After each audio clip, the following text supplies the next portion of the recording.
kasih. Selamat datang Pak Ardian. Terima kasih Bu Zita.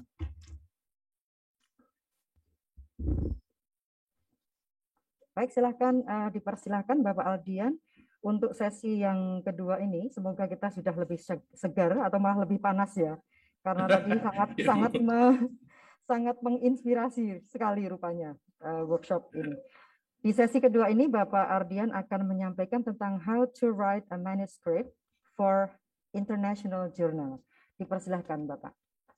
Baik, terima kasih Bu Zita. Bapak Ibu, kita kembali ke workshop ini di sesi yang kedua. Tadi di sesi yang pertama kita sudah membahas lumayan banyak ya, lumayan padat sekali materi yang kita diskusikan, mulai dari reading, kemudian dua tipe reading, ada critical reading and rhetorical reading, sedikit mengingatkan Bapak Ibu tentang konsep-konsep yang kita bahas.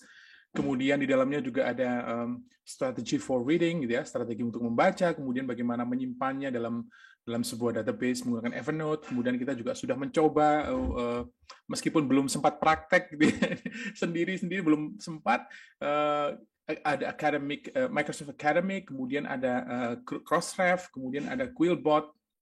Sebenarnya ada beragam sekali Bapak Ibu, di doc juga ada. Mungkin next time kalau ada misalnya Bapak Ibu membutuhkan bagaimana sih melakukan analisis dengan menggunakan Google Docs ya, itu ada sendiri. Kita bisa dengan cepat menghasilkan data dari Google Doc. Kemudian ada bagian itu misalnya dalam proses menulis kan kita membutuhkan ilustrasi grafis gitu ya. Itu ada Google Studio yang bisa kita gunakan untuk menghasilkan grafis yang menarik daripada menggunakan milik Microsoft Word yang biasanya sangat terbatas fungsinya. Ada Google Studio yang bisa kita gunakan untuk menghasilkan grafis yang lebih kekinian, lebih keren gitu Bapak Ibu, lebih jelas dan lebih menarik. And then kemudian kita juga praktek menggunakan Evernote ya untuk menyimpan and retrieving, saving and retrieving informations using software. Nah, di sesi yang kedua ini kita akan langsung menyasar pertanyaan yang tadi disampaikan oleh Bapak Ketua LTC, yaitu mulainya dari mana gitu. Menulis itu mulainya dari mana sih gitu. Dan seringkali kan kalau kita misalnya mendapatkan pingin menulis artikel gitu ya, atau mendapatkan hibah untuk kemudian kita dituntut untuk menghasilkan satu artikel, atau ingin menyajikan di suatu forum conference di mana kita diminta untuk mengirimkan satu artikel. Seringkali pertanyaan yang muncul adalah pertanyaan yang tadi disampaikan, mulainya dari mana gitu. And today in this second session, di sesi yang kedua ini saya akan berbagi sebenarnya bukan hanya berbagi menulis ya, tapi bagaimana kita menulis. Jadi lebih cocoknya sistematika bagaimana kita menulis. Kemudian saya ingin sedikit bercerita tentang latar belakang bagaimana ini muncul. Jadi dulunya itu ketika di workshop saya seringkali mengajak teman-teman untuk let's do analysis of our article. Jadi kita melakukan analisis dari artikel-artikel yang sudah dipublikasikan di jurnal internasional. Nah, tujuannya adalah untuk memahami ekspektasi dari editornya, ekspektasi dari jurnalnya gitu ya, sehingga kita bisa menulis sesuai dengan gaya tersebut. Kita melakukan analisis in terms of contents and also in terms of rhetorical functions. Nah, ketika melakukan itu ternyata membutuhkan waktu yang lama begitu Bapak Ibu. Sehingga saya berpikiran bagaimana kalau saya lakukan aja sendiri analisisnya, kemudian saya kumpulkan beragam artikel dari berbagai bidang, dan kemudian saya identifikasi apa saja komponen atau elemen-elemen yang harusnya ada di dalam sebuah naskah ilmiah. Oke, apa sih elemen-elemen yang harusnya ada di dalam sebuah artikel? Oke, if we then can provide these elements, jika kita bisa menyajikan elemen itu, maka bisa dibilang artikel kita sebenarnya bahannya sudah ada semua, begitu. Dan kita tinggal polish, and then kita tinggal mempoles-poles sehingga kita akan mendapatkan artikel yang utuh, gitu. Now, hasilnya adalah hasil dari merenung tadi dan hasil dari melakukan analisis tadi adalah ini Bapak Ibu. Let me now share with you. Sekarang akan saya share ke chatnya Bapak Ibu ya. Sebentar, saya akan ambil filenya dan saya akan bagikan di ini. Bapak Ibu bisa diunduh sekarang. Sekarang saya juga akan menampilkan itu di website. Di slide-nya. Saya akan share. Saya tutup, kemudian share. Hasilnya adalah ini Bapak Ibu. Ini adalah Q&A writing matrix. Jadi matriks menulis artikel ilmiah. Mulainya dari mana? Dari yang di highlight kuning. Itu jawabannya. Jadi saya mulai menulis dari mana ya? Itu jawabannya ada di sini. Matriks ini adalah matriks menulis yang isinya itu adalah di dalamnya ya elemen-elemen yang harus ada di dalam sebuah artikel.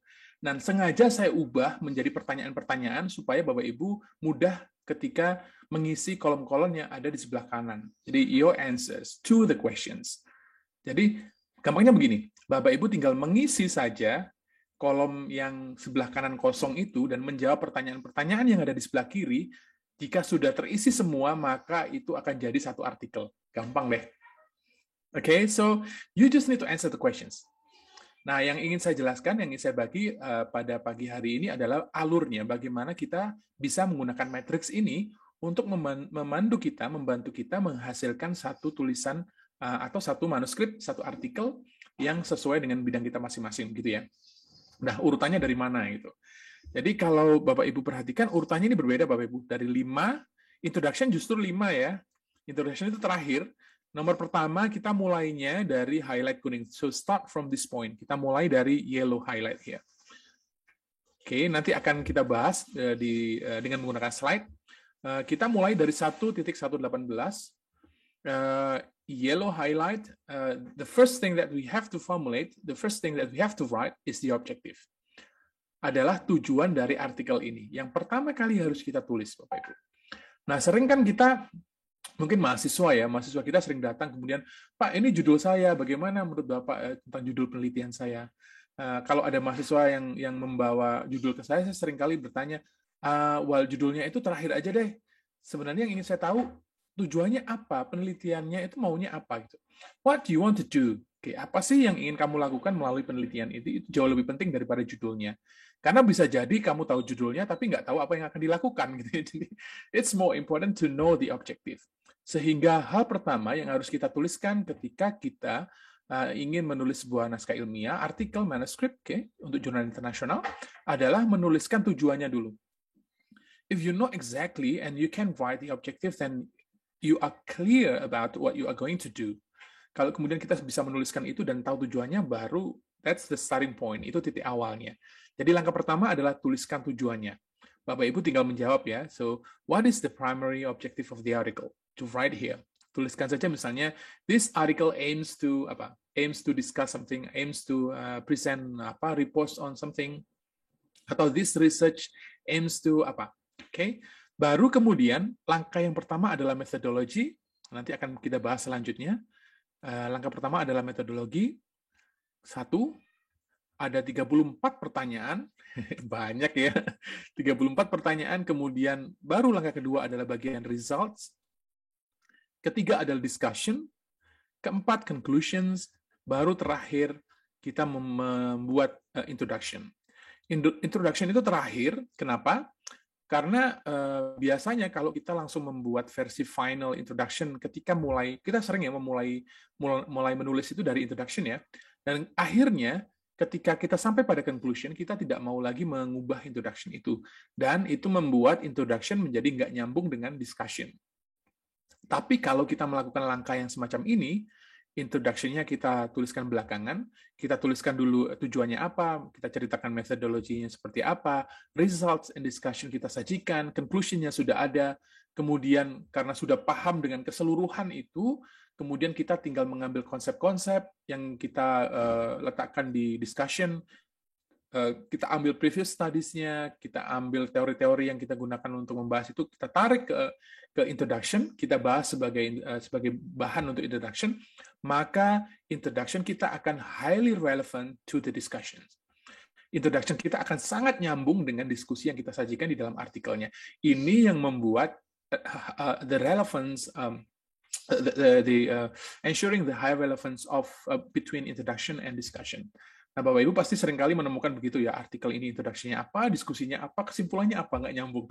Karena alur bekerjanya yang salah. Nah, introduction itu kita tuliskan belakangan. Abstrak baru belakangan setelah semuanya itu selesai. Jadi yang salah kan ada conference, kita diminta untuk mengumpulkan abstrak, penelitiannya belum jadi, abstraknya udah jadi duluan. itu dosa akademik Bapak Ibu. Jadi saya kemarin bercerita tentang nanti dosen bisa jadi masuk neraka loh. Kok bisa? Karena ada yang namanya scientific sin, dosa akademik. Apa itu? Ya kita nulis abstrak duluan sebelum penelitiannya jadi kok. Tapi Nah, kalau tapi untuk ya mahasiswa nggak bisa Pak ya? Kalau untuk Ya. mahasiswa kan nggak boleh Pak ya, untuk bikin scriptural thesis kan harus dari introduksi pendahuluan Iya dulu, betul Pak. Pak, Nggak betul. boleh Mahasiswanya nggak boleh, dosennya boleh. Ini, iya Ibu gimana? Pak, saya kepengen tanya ya Pak ya, maksudnya cuma kepengen mengklarifikasi aja, takutnya Yeah. saya salah. Ini kan nomor 5 introduction Pak, Betul. nomor 1 method, sementara yang di kuningin itu kan adanya di introduction ya. Introduction, betul. Nah, jadi kalau kita mau nulis, pertama kita mulai dari 1.18. Iya. Terus habis dari 1.18 kita baru mengikuti yang ada di sebelah kiri ya Pak, nomor 1 metode. Betul, betul Ibu. Lalu Ya. nomor 2 results. Pasti bertanya tentang teorinya dari mana gitu ya. Iya, benar nggak sih Pak? Iya. Terus baru abis results, terus discussion, abis itu conclusion, abis dari situ baru introduction. Yes, betul jadi Ibu. urut-urutannya begitu ya Pak ya? Betul. Dan ini, kemudian pasti pertanyaannya ini ya, kalau begitu kita diskusinya dari mana gitu ya, teorinya gitu ya. Alright, so kita boleh menuliskan ini Bu, apa ya, draft-draft itu boleh. Ya, jadi membuat catatan-catatan, kira-kira bahannya seperti ini gitu ya, bahan-bahan untuk discussion-nya seperti ini. Tapi kita tidak boleh, yang kita tidak boleh lakukan itu adalah menulis final versions of the introductions. Menulis versi akhir dari introduction-nya di bagian awal itu, Bu. Nah, ini berlaku juga untuk disertasi ya Pak ya, untuk program doktoral. Yes. Nah, masalahnya doktoral sering diminta proposal duluan, Bu ya. Ya, that's the problem. Nah, tapi itu juga kemudian ya kita bisa anggap bahwa proposal awal itu ya proposal awal yang nantinya akan kita ubah gitu ya. Begitu penelitian kita sudah jadi, begitu penelitian kita sudah selesai dan kita sudah sampai pada discussion dan conclusion, maka wajib bagi kita untuk mengubah introduction sehingga itu highly relevant dengan discussion. Karena nanti kenapa? Karena examiners, pengujinya tidak tahu dengan proses itu Bapak Ibu. Jadi ketika dia membaca misalnya, loh ini introduction-nya begini kok, discussion-nya teorinya begini, teori yang ada di discussion kok tidak muncul di introduction misalnya ternyata, atau barangkali jauh berbeda gitu ya, atau konsep-konsep yang digunakan juga berbeda, itu pasti ya membuat menjadi ada gap di dalam tulisan kita dan itu tidak baik untuk untuk tulisan itu secara keseluruhan. Jadi kita boleh membuat catatan-catatan, membuat tulisan awal gitu, draftnya boleh. Kalau proposal ya boleh membuat introduction-nya. Tapi ketika nanti sudah sampai pada discussion and conclusions, we have to check that and we have to revise that. Kita harus kemudian memperbaiki dan merevisi itu kembali. Begitu Bapak Ibu. Ya. Oke, sekarang sama-sama Ibu. Nah, sekarang Bapak Ibu boleh sambil membuka ini ya, saya akan langsung berbagi slide-nya untuk sesi yang hari ini. Nanti setelah ini juga barangkali jika ada waktu, saya ingin berbagi tentang how to build critical lit review, bagaimana membangun kajian pustaka yang kritis. Indikatornya apa, kalimat-kalimat contohnya seperti apa, kemudian kriteria referensi yang harus kita gunakan seperti apa gitu.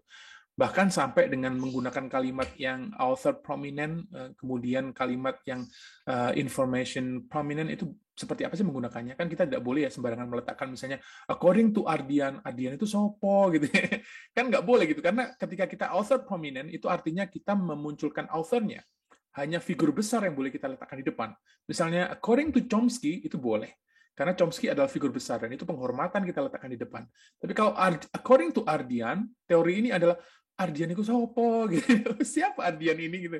Itu lebih baik information prominent. Jadi misalnya this concept penjelasannya bla bla bla bla and then buka kurung Ardian 2021. Kenapa? Karena I want to emphasize the idea and this figure is not ini tidak prominent gitu. Sehingga strategi ini yang harus kita gunakan untuk ya memunculkan siapa who says this gitu ya. Kemudian juga untuk emphasizing the ideas and also the writers and the authors. Okay, I'm going to close this. Sekarang akan saya tutup ini Bapak Ibu dan saya akan berbagi slide-nya. Bapak Ibu boleh sambil membuka ini ya, sambil membaca-baca matriksnya. Okay, let me open this. Okay, wait a second. Okay, this one.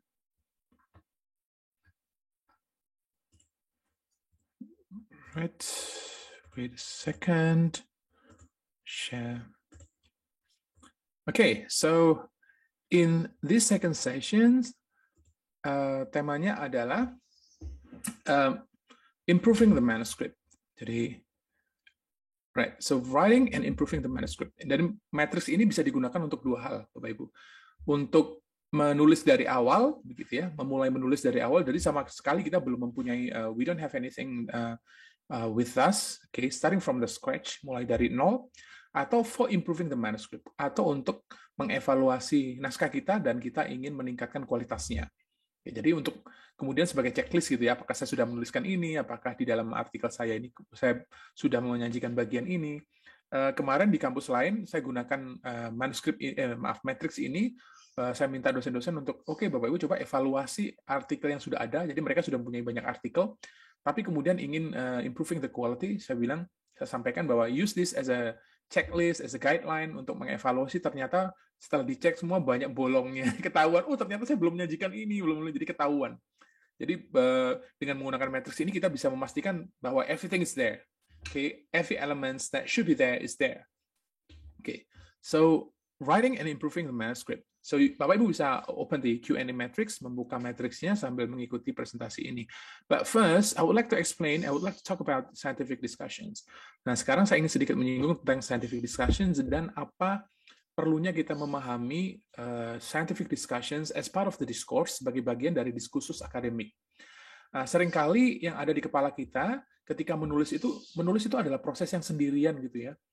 Kita sendiri, kemudian duduk di kursi, di depannya ada meja, barangkali kalau itu kemudian macet kita nangis di pojokan rumah gitu. Jadi proses yang sebenarnya sendiri gitu. Padahal tidak. Menulis adalah proses komunikasi, sama halnya seperti ketika kita datang ke conference dan menghadiri conference tersebut, kemudian presentasi di forum conference itu. Menulis adalah proses komunikasi di mana kemudian we are trying to connect to the discourse, di mana kita berusaha untuk menghubungkan ide kita dengan ide-ide lain di dalam sebuah diskursus, di dalam sebuah diskusi ilmiah. Sehingga ketika menulis itu kita tidak boleh berpikir tentang how isolated we are, tetapi kita harus berpikir tentang saya akan di dalam tulisan ini berbicara, berkomunikasi dengan komunitas akademik, dengan penelitian sebelumnya, dengan pakar-pakar di bidang saya. I'm going to cite, saya akan mengambil idenya ini dan akan saya gunakan sebagai dasar untuk menyampaikan argumen, and so on and so on.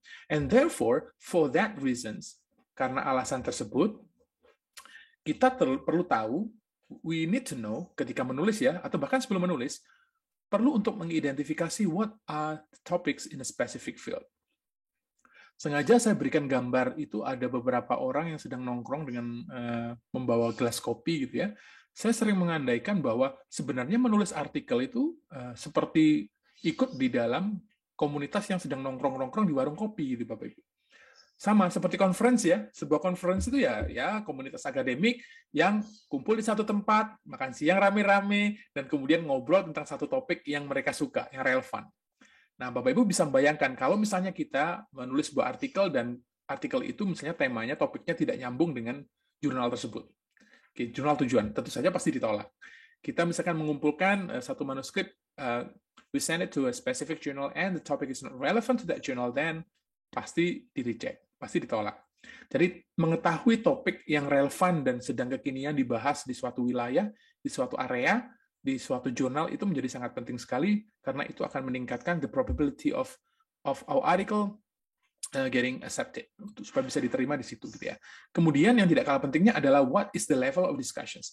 Level diskusinya seperti apa? Apakah hanya sederhana gitu ya, apakah complicated, menggunakan teori seperti apa, kita juga harus memahami itu. And then, what is the language used in the discussions? Bahasanya seperti apa? Paling tidak formatnya, Bapak Ibu. Karena misalnya di jurnal-jurnal yang fokusnya itu mathematics, misalnya introduction-nya itu sangat singkat sekali. Ada seorang teman itu yang pernah menulis artikel duluan tanpa melihat formatnya, kemudian dia menghasilkan introduction 3.000 kata. Setelah kita cek, ternyata introduction-nya hanya 300 kata. Jadi kita, waduh, ternyata banyak yang dibuang ya. Iya, karena ya harusnya sih kita melihat dulu formatnya seperti apa, baru kemudian kita mulai menulis dengan memperhatikan format jurnal tujuan kita. And last, Dan terakhir, tapi yang menurut saya paling penting adalah what is your argument? Ketika kita masuk dalam sebuah forum diskusi, tentu saja kita harus membawa argumen. Apa sih yang ingin kita sampaikan? So, you have to know the topic that you bring. Topik yang ingin kita bawa, argumen apa yang kita bawa. Jadi, setiap kali kita menulis, kita harus memperhatikan 4 hal ini. What are the topics? Topik apa sih yang relevan dengan ini? Apakah topik saya relevan nantinya ya? Kalau saya menulis misalnya tentang ini, apakah ini akan get accepted in a specific journal, for example? We need to think about that. Kemudian, what is the level of discussions? Apakah misalnya ini menyajikan analisis yang rumit, level diskusi seperti apa, konsep apa yang digunakan, teori-teori apa yang digunakan di area ini misalnya, karena ada beberapa wilayah itu yang tidak menggunakan teori ini misalnya. And then, what is the language used in discussion? Bahasanya seperti apa? And I think by reading articles from specific journal, and then we can identify the types of language used in that specific journal. Dengan cara mengunduh artikelnya, kemudian membaca, kita akan bisa memahami kira-kira bahasanya seperti apa. Kalau tidak bisa, nanti bisa dipoles-poles, Bapak Ibu ya, jangan khawatir tentang itu. Dan yang lebih penting lagi sebenarnya, yang sangat-sangat harus kita punyai adalah argumen yang kita bawa, tentu saja dengan data yang cukup untuk disajikan as research, right? Nah, ini adalah misi kita, Bapak Ibu. Connecting the dots. Biasanya kita berpikir menulis itu silence, menulis itu adalah isolated, menulis itu adalah proses menangis sendirian di pojok rumah, di dekat kamar mandi. Kemudian kita pusing, kita ambil gayungnya kita siram ke kepala kita. Aduh, pusing kepalaku bocor terus. Kita siram supaya dingin kepalanya gitu. Ketika disiram keluar asapnya, kepalanya sudah panas gitu ya. Dan misi kita adalah connecting the dots.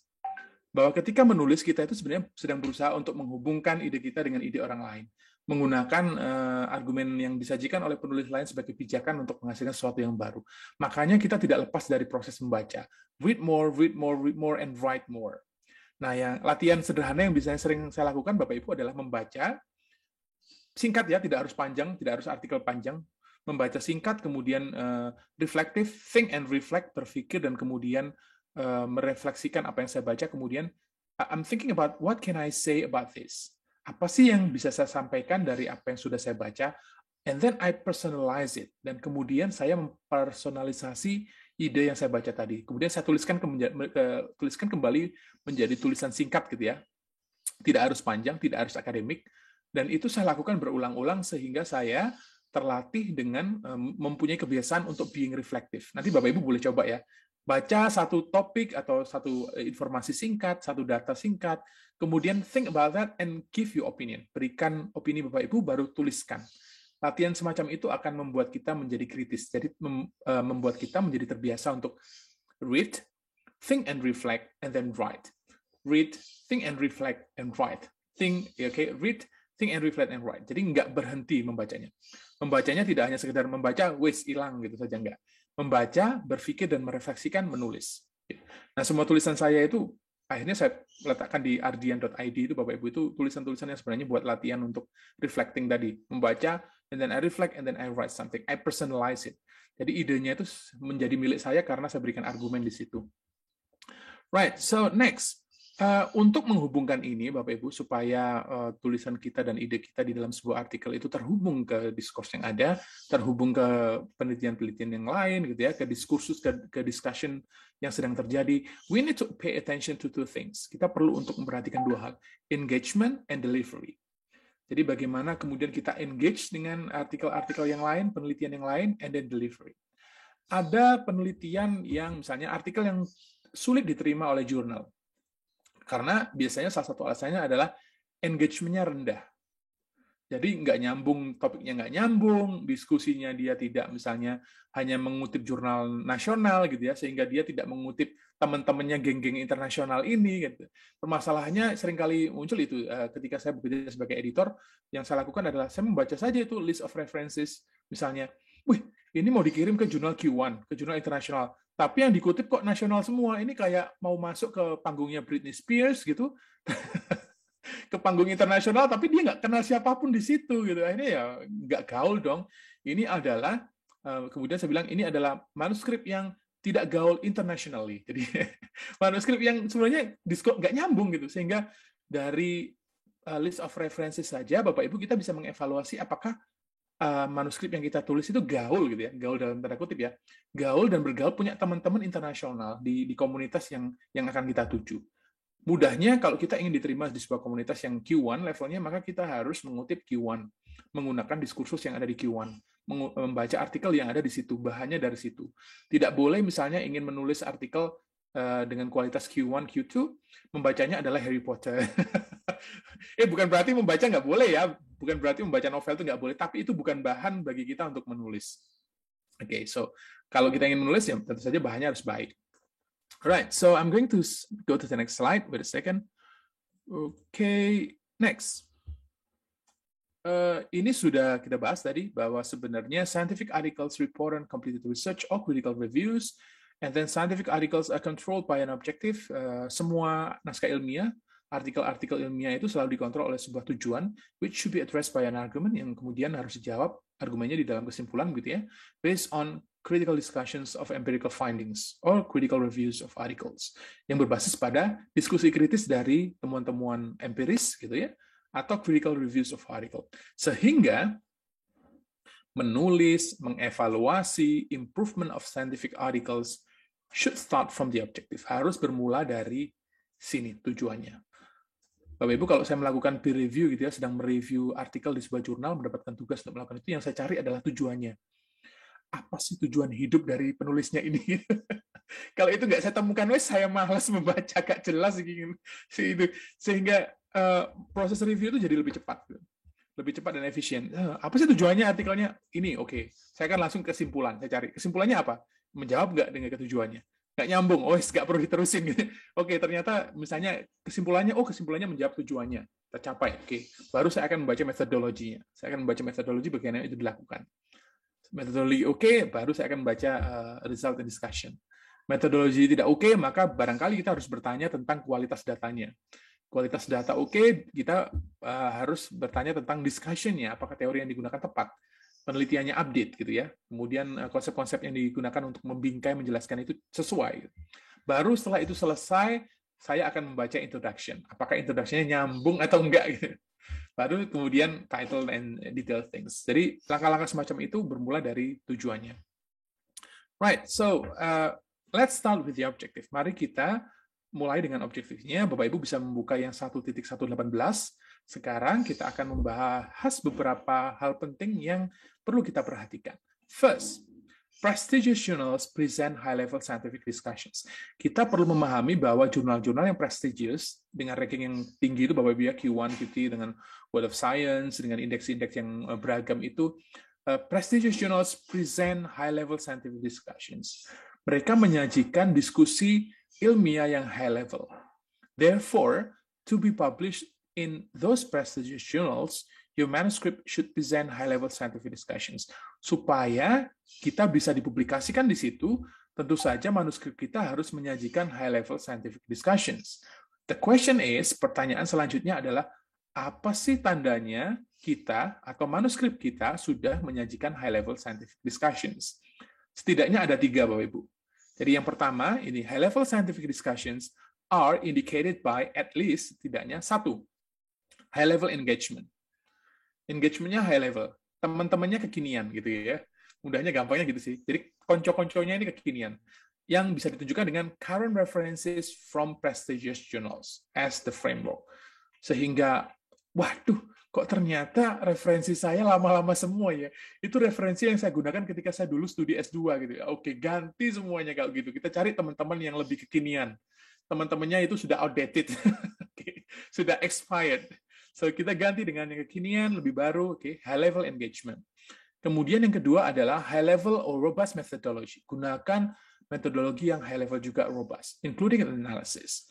Ada satu kasus misalnya di 2 minggu kemarin saya kira ya, ada satu naskah yang kemudian saya perbaiki, itu di bagian metodologi memberikan penjelasan tentang qualitative research. Dan penjelasannya itu, qualitative research is definisinya diambil dari buku di tahun 90-an gitu Bapak Ibu. Dan kemudian, masa iya sih nggak ada definisi yang terbaru tentang qualitative research? Sebaiknya kita ambil dari definisi yang terbaru, dari nama-nama besar yang memang ada di area qualitative research. Kemudian ada misalnya untuk mendefinisikan instrumen, ada nama yang muncul di situ. Kemudian saya tanya, Sukriwa ini siapa Sukriwa ini? Kok ini nama memang ini ya apa big names ya in qualitative. Oh enggak Pak, Sukriwa itu teman kuliah saya S2.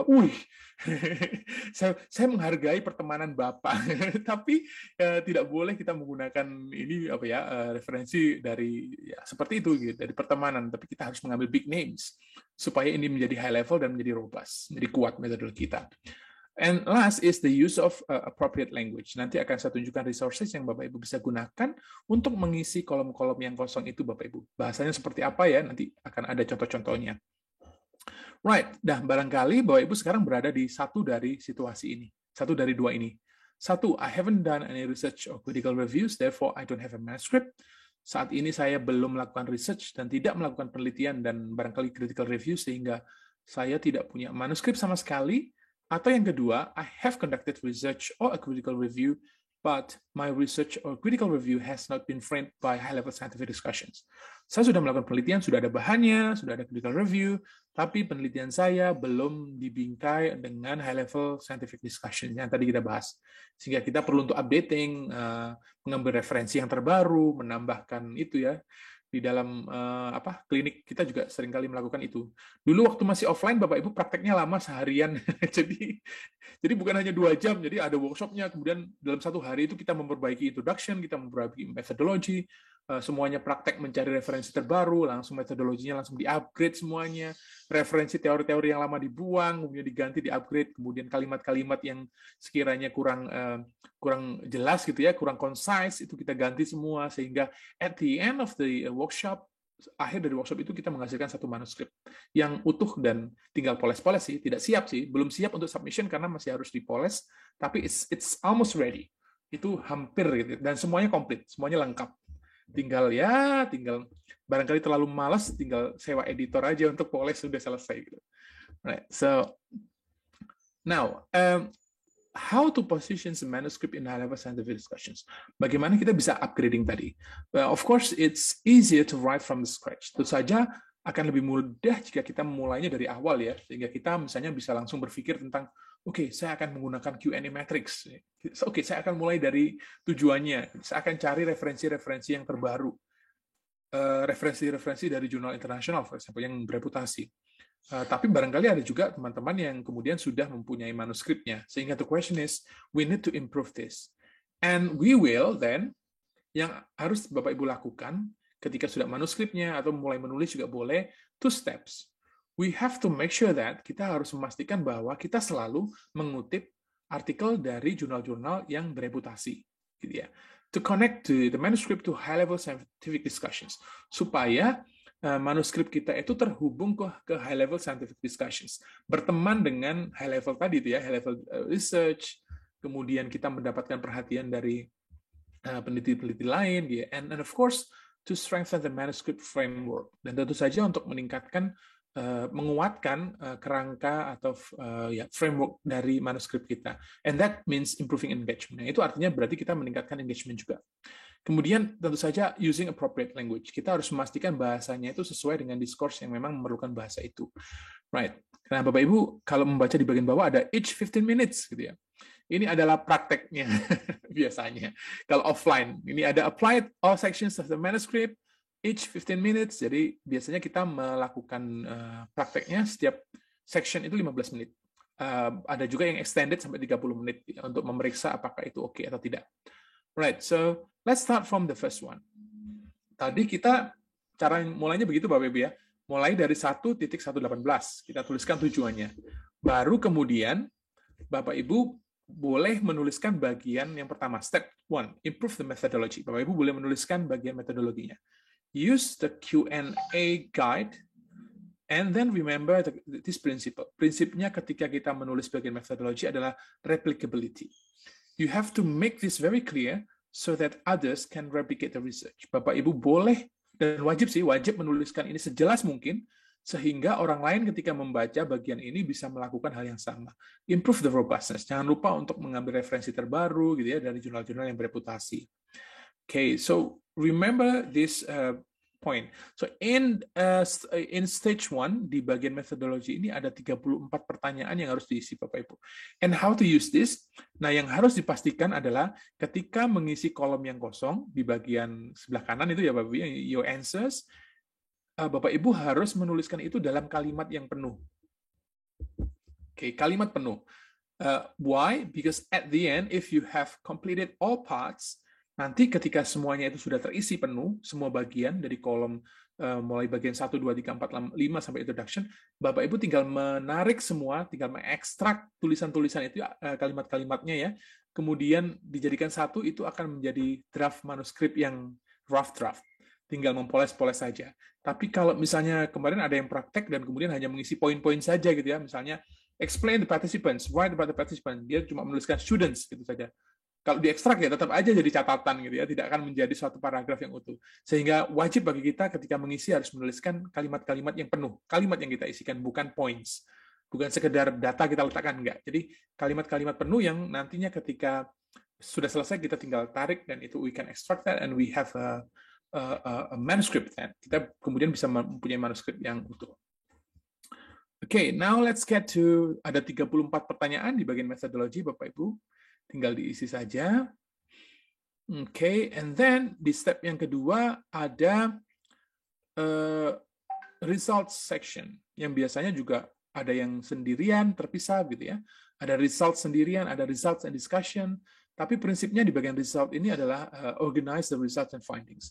Kita tidak boleh meletakkan findings begitu saja, gitu. Results-nya begitu saja. But we have to organize the results and findings, and we can use figures and tables, and biasanya no citations here. Nah, kalau misalnya Bapak Ibu ingin, kalau ada sesi yang lebih panjang sih, saya bisa mendemonstrasikan ya, tapi saya berikan clue saja deh. Biasanya untuk menghasilkan figures and tables, saya menggunakan Google Studio. Jadi gunakan Google Studio, kita bisa menghasilkan data apapun ya, data dalam bentuk Excel, kita letakkan di Google Studio, maka Google Studio akan menghasilkan beragam ilustrasi yang tinggal kita pilih kira-kira yang cocok buat kita yang mana. Jadi Bapak Ibu nanti setelah sesi ini atau nanti sore barangkali ya, bisa mampir ke Google Studio, kemudian otak-atik di situ. Masukkan saja file Excel, maka Google Studio akan berpikir dan kemudian menghasilkan kira-kira datamu bisa dijadikan seperti ini loh, beberapa ilustrasi, tinggal tarik-tarik saja. So figures and tables here, and then jangan lupa juga these organizations, prinsipnya adalah data kita, results atau findings harus kita sajikan dengan organisasi yang baik, gitu ya. Dan diisi dalam bentuk kalimat tentu saja, penjabaran kalimat. And then step 3 di bagian ketiga baru kita menyajikan discussion. Nah di discussion inilah teori-teori kita menjadi sangat penting Bapak Ibu, konsep-konsep itu ya. Jadi we have to use a robust framework. Kita harus menggunakan kerangka diskusi yang kuat, robust. Teori-teorinya harus current, harus terbaru. Teori-teorinya, konsep-konsepnya, rujukannya itu harus rujukan dari jurnal-jurnal bereputasi. We can relate to previous works, we can relate to concepts, we can discuss this in relation to practices or regulations. Kita bisa mendiskusikan ini dalam kaitannya dengan praktek di lapangan seperti apa, atau regulasi, peraturan. And then of course we need to explain why this and this happened. Kenapa hal seperti ini terjadi? Okay. So I think if you answer, kalau Bapak Ibu mengisi result and discussion kemudian menyajikan results kemudian menyajikan discussion, I think it will be very easy for you to see. Akan mudah bagi Bapak Ibu untuk melihat kira-kira ini akan didiskusikan seperti apa ya. Okay. Writing is easy, I think Bapak Ibu. Menulis itu akan mudah jika Bapak Ibu sudah menemukan ini. Previous works, sudah menemukan theories or concepts, sudah ada konsep dan teorinya, sudah ada misalnya practices and regulations, bagaimana isu itu misalnya dalam hal praktiknya seperti apa, regulasinya seperti apa, dan kemudian itu kita gunakan sebagai discussions. Nah, konsep-konsep seperti inilah yang nantinya akan kita tarik ke introduction dan itu akan menjadi materi dari introduction kita. Right, so next, conclusion. Ini bagian yang paling menantang dari sebuah naskah akademik. Why? Because you have to present your argument or claim. Karena di bagian ini kita harus menyajikan argumen atau klaim kita berbasis dari diskusi yang sudah kita lakukan. And remember, then the question is, dan kemudian pertanyaannya adalah, based on the discussions, what claim can you propose? Now, the challenge is, and remember that, dan tantangan dan yang harus kita ingat adalah, conclusion is not a summary of the discussion. kesimpulan itu bukan ringkasan dari diskusi yang seringkali muncul di tesis, disertasi, dan seringkali profesor saya dulu ngomel-ngomel. Bapak Ibu. Jadi ini loh, gimana sih nggak boleh menyajikan ringkasan. Misalnya di diskusinya disebutkan bahwa garam diberikan selama 3 kali, hasilnya seperti ini. Kesimpulannya gitu lagi, garam diberikan 3 kali, hasilnya seperti ini gitu ya. Dia memintanya begini, garam diberikan sekian, hasilnya sekian, garam. Oke, kesimpulannya adalah pemberian garam secara berkala itu bisa meningkatkan darah tinggi. Gitu. Jadi kesimpulan itu berbeda. Kesimpulan bukan ringkasan dari discussion, bukan informasi diskusi yang dimampatkan. Yes, Ibu? Boleh tanya nggak, Pak Ardian? Ya, boleh, Bu. Ya. Nah, apakah di dalam conclusion itu dibolehkan mencantumkan angka-angka? Karena ada sebagian yang saya pernah ikuti itu tidak boleh lagi mencantumkan angka-angka kuantitatifnya ya, tetapi harus fully narasi gitu. Seperti apa conclusion yang baik? Betul, terima kasih Bu pertanyaannya. It depends on the journals, Ibu, tergantung dari jurnalnya atau tergantung dari tujuan kita atau kesepakatan ini juga ya, kesepakatan di field kita masing-masing. Ada yang boleh menyajikan ringkasan sedikit gitu menyebut angka, tapi ada juga yang meminta seperti yang disampaikan Ibu tadi. Jadi sama sekali tidak boleh mengulang discussion-nya lagi gitu. Jadi hanya kesimpulan gitu. Kesimpulan ya kesimpulan, hanya take home messages. Jadi pesan-pesan apa yang kita dapatkan dari discussion yang sudah kita bahas di bab discussion itu. Ya, terima kasih Bu udah mengingatkan, itu penting sekali ya. Jadi what we discussed today, Bapak Ibu, key points that we discussed today are also a trigger for you, Bapak Ibu. Jadi barangkali karena waktunya sangat mepet ya, 2 jam dan 1 jam sih untuk sesi ini, sehingga kita tidak bisa mendiskusikan dengan lebih detail, misalnya apa sih yang dimaksud dengan tadi yang ditanyakan ya, kesimpulan itu seperti apa sih sebaiknya, contohnya seperti apa. Kita tidak bisa membahas itu lebih mendalam, tapi Bapak Ibu bisa menggunakan poin-poin ini sebagai starting point, sebagai titik awal, trigger gitu ya, untuk kemudian nanti setelah ini mungkin mencari browse information about how to make conclusions, kemudian mencari informasi dan bahan bacaan tentang bagaimana bisa membuat kesimpulan yang baik. Kesimpulan yang baik itu seperti apa sih gitu ya? Tidak boleh mengulang data, harus critical, harus ada argumennya, harus argumentatif seperti itu. Jadi as a starting point for finding and getting more understandings about the issue. Right. Next, baru kemudian kita boleh di dalam bagian conclusion itu menuliskan implications yang berisi theoretical implications, methodological, practical, and then of course recommendations based on the limitations. Nah, kalau Bapak Ibu perhatikan di Q&A matrix gitu ya, itu tinggal menjawab dan mengikuti apa saja yang ditanyakan di situ, yang kolom-kolom yang kosong itu. Nah, yang menyenangkan dari Q&A matrix ini adalah kita bisa bekerja secara sistematis, Bapak Ibu, bekerjanya tertata gitu ya, sehingga kita melihat proses menulis akademik itu bukan suatu proses yang besar gitu, tidak teratur, tapi ini proses yang kecil-kecil, jadi fragmented, fragmen kecil yang harus kita selesaikan secara berkala saja, tidak harus selesai dalam 1 hari. Kalau 1-2 hari akan membuat kita pusing gitu ya. Nah, yang kedua, dengan menggunakan Q&A matrix itu, kita bisa kembali menulis kapan saja, Bapak Ibu. Jadi kalau misalnya kita tidak menggunakan Q&A matrix, kita menulis hari ini, kemudian ternyata ada tugas, saya harus dinas 2 hari, 3 hari, 1 minggu, dan meninggalkan tulisan kita, and then a week after that, we get back to our writing, seminggu setelah itu kita kembali ke tulisan kita, biasanya akan sangat sulit sekali untuk memulai. Biasanya akan, saya kemarin mulai dari mana ya? Idenya gimana ya? Saya menulis apa ya? Itu akan sangat sulit.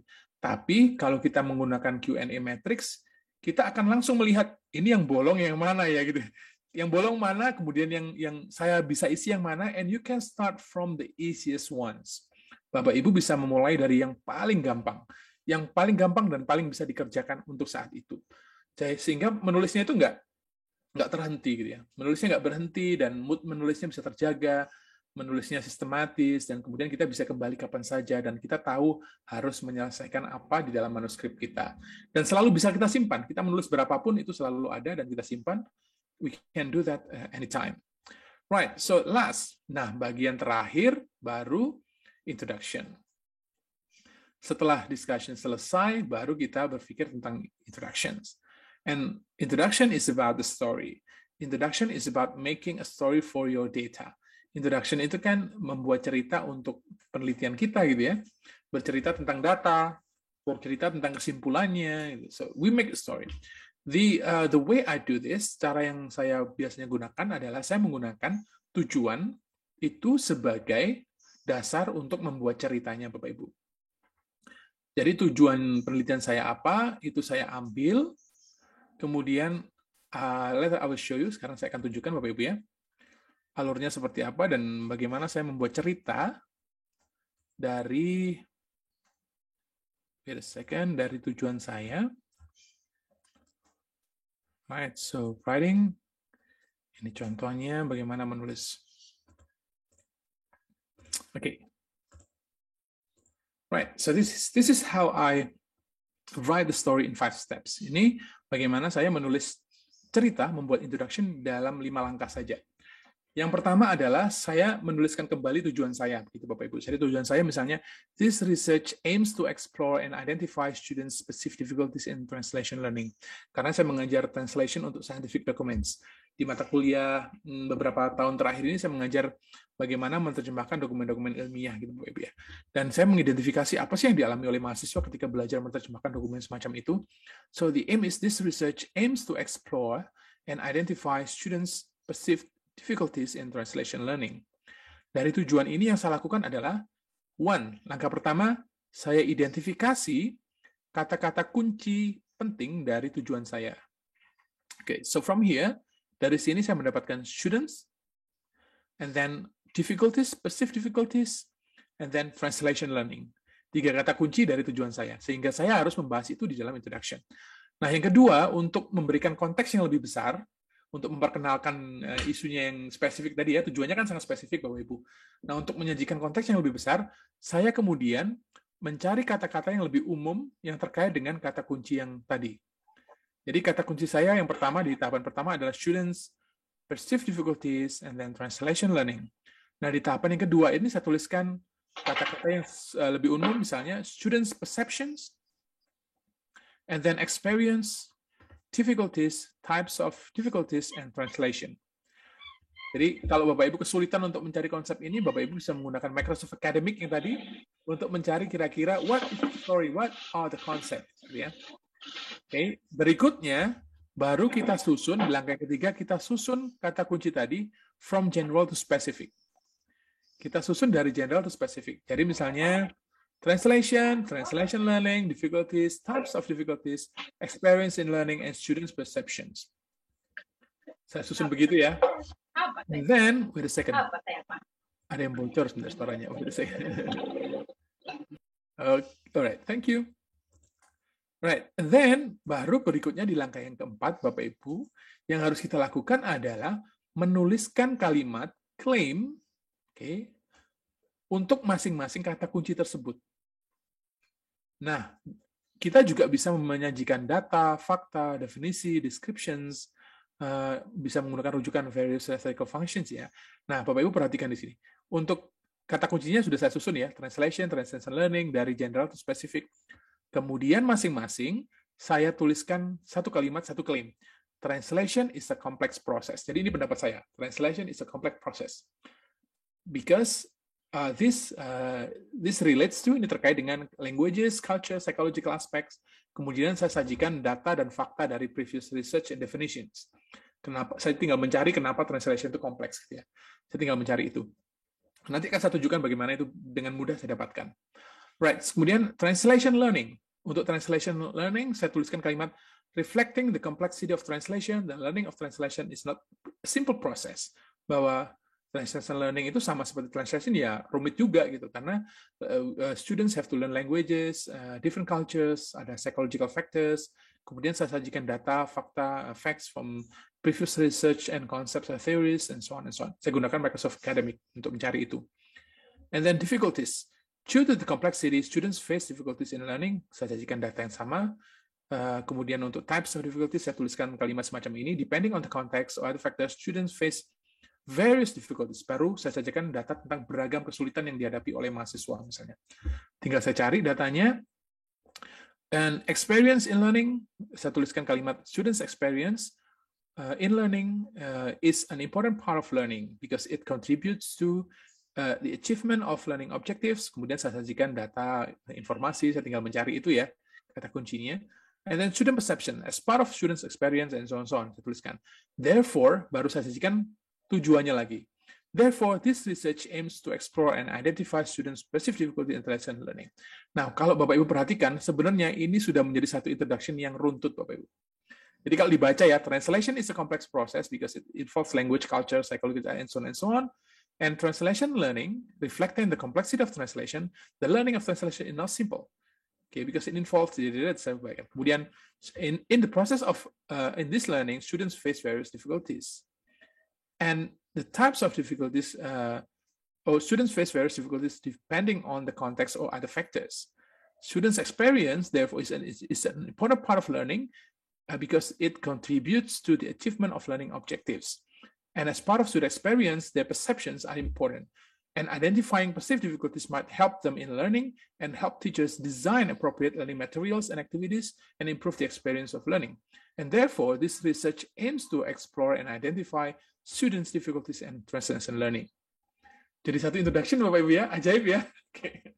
Nah, ini saya ambil dari artikel, dari konsep-konsep yang ada di discussion-nya Bapak Ibu. Sehingga saya bisa memastikan bahwa apa yang saya sajikan di bagian introduction itu akan muncul di bagian discussion, dan bagian diskusi saya itu highly relevant to the introduction. Jadi introduction-nya itu benar-benar menjanjikan, misalnya ini loh Siti Nurbaya, maka di discussion-nya yang muncul adalah Siti Nurbaya gitu. Ini loh mau di Ayunda, maka yang keluar di discussion-nya adalah mau di Ayunda. Oke. Ini lo mau di Ayunda, ternyata yang keluar di diskusinya adalah Siti Nurbaya. Loh, kok lain? Jadi, ini yang biasanya nggak matching ya. Jadi, itu yang harus kita lakukan. Kita ambil dari tujuannya, kita ambil konsep-konsep dari discussion-nya. Now, I'm going to show you how to find information quickly. Sekarang saya misalnya begini. Saya ingin mencari translation itu apa gitu ya. Apa yang kita dapatkan dari translation. Now, I'm going to stop this, and I'm going to use my magic trick. Because I'm Harry Potter. Wait a second. Dengan menggunakan Google saja, Bapak Ibu. Oke, ini Google. Right. Tadi saya menuliskan begini ya. Translation is apa? It's a complex something. It's a complex process. Nah, sekarang saya ingin mencari informasi dan saya ingin dengan cepat mendapatkan gambaran tentang translation itu apa. Kemudian kira-kira apa yang saya bisa dapatkan dari translation ya? Yang saya gunakan adalah ini, Bapak Ibu. Dua tanda kutip, translation is. Saya gunakan tanda kutip ini. Oke, translation is. Oke, penting Bapak Ibu ya, yang digunakan adalah, yang harus kita lakukan adalah dua tanda kutip tadi. Sehingga Google mendapatkan perintah, Google, please help me find. Tolong bantu saya untuk mencari kalimat yang benar-benar mengandung frasa translation is. Sorry. Then, I will click this, saya akan klik langsung, dan Google akan memberikan saya this one. Translation is the communications of meaning. Translation is a mental activity. Oke, saya mendapatkan satu konsep lagi ya. Translation itu adalah aktivitas mental. Translation is the process of transferring written text. Translation is the process of transferring message. It's an effort of finding equivalent meaning. To find the equivalent meaning, translation is the process of reworking text. Translation is rendering. Translation is transmittal of written text. And mudah Bapak Ibu ya. Jadi tinggal meletakkan ini. Kemudian bagaimana? Apa ya yang disajikan oleh translation? Misalnya, translation provides dengan menggunakan kata kunci yang khusus ya. Kemudian jangan lupa untuk menutup dengan dua tanda kutip ini ya. Translation provides provides us with the opportunity to explore and interact with this. Okay. No. Provides clients, tidak cocok. Handheld devices, no. Access powerful methods to convert. Nah, oke, sepertinya ini yang cocok. But this one in machine translations, an important perspective on this and so on and so on. Kalau saya cari lebih lanjut, oke. possible explanations, misalnya clues, right? So we can easily find information using this. Kita bisa dengan mudah mencari informasi, misalnya menggunakan ini. Tadi apa ya? Sustainability ya, misalnya. Sustainability. Misalnya saya ingin menulis tentang sustainability. Sustainability itu apa ya? Saya ingin dengan cepat membuat satu paragraf tentang sustainability. I just need to click this. Saya akan mendapatkan sustainability focuses on meeting the needs of present. Okay. Sustainability and is the capacity to endure. Sustainability then it's not just environmentalism. Okay. Sustainability. Okay. Not this one. The study of how nature systems functions is defined as the processes and actions through which humankind avoids the depletions of natural resources. Saya bisa dengan cepat getting that. Okay, let me stop this. All right, so, and I shall get back. Bentar, saya akan kembali ke slide-nya, Bapak Ibu ya. Wait a second. Okay.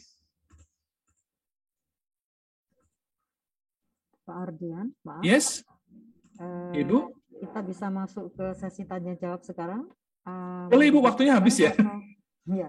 Atau Bapak silahkan sambil jalan. Kemudian yang ada pertanyaan silahkan jump into the discussion. Begitu? Boleh Bapak Ibu. Ya, nah, kira-kira these are the steps Bapak Ibu. Ini langkah yang bisa dilakukan for building coherent introduction, yang bisa membangun introduction yang relevan dengan discussion. Okay. Nah, sambil menunggu pertanyaan dari Bapak Ibu, mungkin saya akan coba untuk berbagi yang lain. Okay, so I'm going to stop this. Bapak Ibu mungkin ada pertanyaan. So waktunya tinggal berapa menit? Izin Pak Adrian. Boleh Ibu. Salam kenal, saya Erlin, sama-sama dari Adelaide, saya master dari Flinders. Salam Bu. Ya, dari Papua nih, saya dari Jayapura nih. Oh iya. Wah jauh ya. Ini saya yang paling jauh nih. Saya sudah di sini, saya sudah mau 1:30 siang. Salam kenal buat semua. Pak Adrian sangat menarik sekali, banyak banget informasi yang saya tadinya nggak tahu, jadi tahu banyak. Walaupun memang belum seperti tadi Ibu siapa tadi belum sempat saya cerna udah ganti lagi, belum sempat saya cerna udah ganti lagi. Jadi memang pertama saya setuju sekali, mudah-mudahan nanti panitia mengadakan sesi lanjutan untuk membahas lagi ya pelan-pelan seperti itu. Tadi catatan saya nih, mohon maaf karena tadi sambil ada aktivitas ada hal-hal yang baru bagi saya. Terus saya juga belum pernah buka Microsoft Academic. Terus kemudian tadi apa nih Scholarship tadi saya coba Scholarship saya coba tadi daftar nggak bisa ya Pak, dia pakai. Jadi artinya ini bagus sekali Pak untuk kita yang mau lanjut studi ke S3 ataupun untuk menulis.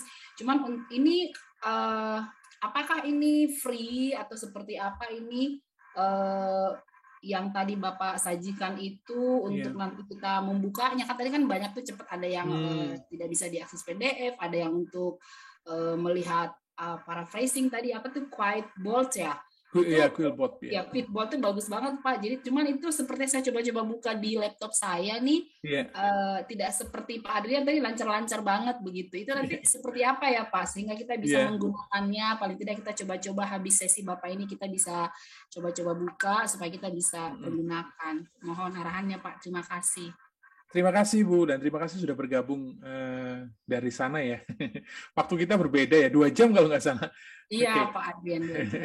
Saya akan menanya langsung pertanyaannya, Ibu.